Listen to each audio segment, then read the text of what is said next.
I don't know, I didn't want one country or two, I just wanted the world. Are you cheating on me? I didn't know how things were going to end up. It didn't feel like she was Serena, it felt like she was another player. Your girls are likely to be the beneficiaries of this work.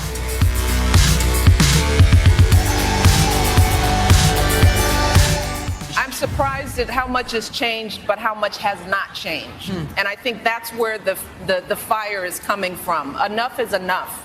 The world is a sadly dangerous place for women and girls, and we see that again and again. And I think young women are tired of it.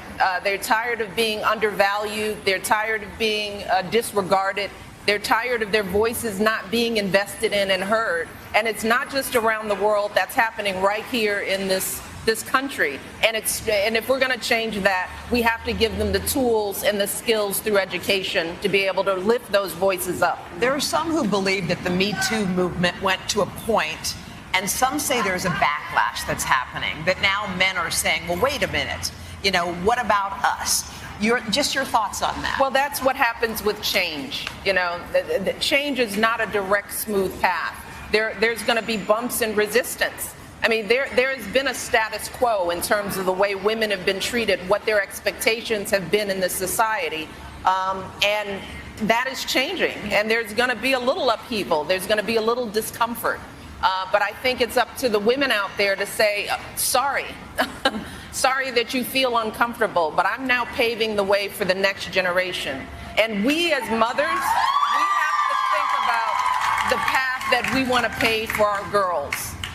And if we don't start setting the tone now, they're going to walk into a world where they're still dealing with those issues in the workplace and at home and in schools. And I don't want that for your girls. And they're young. Your girls are likely to be the beneficiaries of this work. I don't think any movie industry around the world ever experiences the kind of love and affection. They have a feeling of that she's mine, she's ours, which is just, it's so visceral and it's so like raw. And nobody else in the world will ever experience that. I've never seen it anywhere else.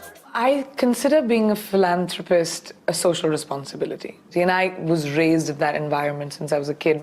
So when I became Miss World, I realized that I had a platform where people, if they didn't listen to me, they would at least hear me. They would at least read about me. And I suddenly had a magnified voice. And I started taking up things that I feel like needed magnification. Obviously a big deal for you to step out on the stage with people hadn't seen you since you had fallen. Yeah. And I think people were really worried about you. What did happen that day? Plain and simple, it was just kind of a freak accident. I just fell, I just tripped, taking my dogs out to do their business. Oh. So it could have happened to anybody. I say if I had fallen anywhere else, it wouldn't have been a problem, but there was just one little step that I went to catch myself on and I missed. But in the beginning, I mean, I feel like, you know, I didn't know how things were going to end up. And in what way? What do you mean? I mean, it just wasn't pretty. Were you by yourself? Were there people? It was, my son was asleep upstairs. Carrie was rushed to the hospital, leaving her with more than 40 stitches around her mouth and a broken wrist. I'm looking at you and I feel like you look the same. Oh, I feel like you look the same.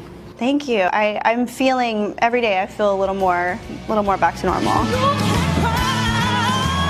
Looking great and sounding even better, the response to her return to the spotlight at the ACM Awards was overwhelming.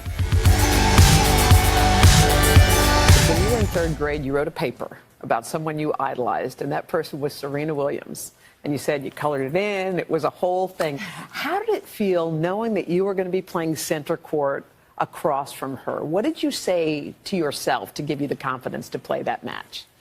Well, actually, I was lucky enough. I've played her once before in Miami, and it just didn't feel that real because it was a Grand Slam this time.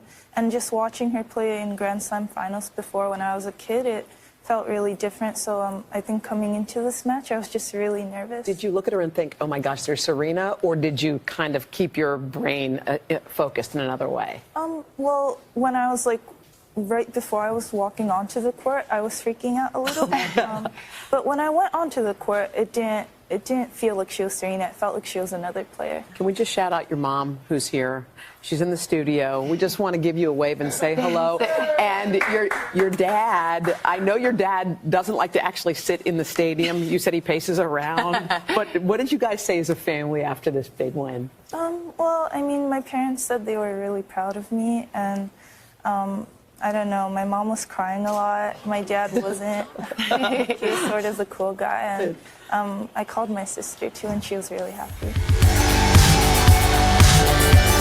Superstar opening up like never before, making history on the cover of Vogue's September issue, revealing her personal struggles with body image following the birth of her first child, Blue Ivy, who's now 6 years old. She says, I believed in the things society said about how my body should look. I put pressure on myself to lose all the baby weight in 3 months and scheduled a small tour to assure I would do it. Looking back, that was crazy. But the 36-year-old mother of 3 says she now embraces her curves, attributing the change to complications during her pregnancy with twins Rumi and Sir. I was 218 pounds the day I gave birth to Rumi and Sir. I was swollen from toxemia and had been on bed rest for over a month. My health and my baby's health were in danger, so I had an emergency C-section. Beyoncé also discussing how her marriage to rapper Jay-Z survived infidelity. Jay-Z opening up about his unfaithfulness last November. The hardest thing is seeing pain on someone's face that you caused and then have to deal with yourself. Coiled deep was the need to know, are you cheating on me? You did what with who? What good is a menage a trois when you have a soulmate? While both performers had famously used their art to help them work through their problems, Beyoncé says she also looked to her family's complicated past. She says, I come from a lineage of broken male-female relationships, abusive power, and mistrust. Only when I saw that clearly was I able to resolve those conflicts in my own relationship.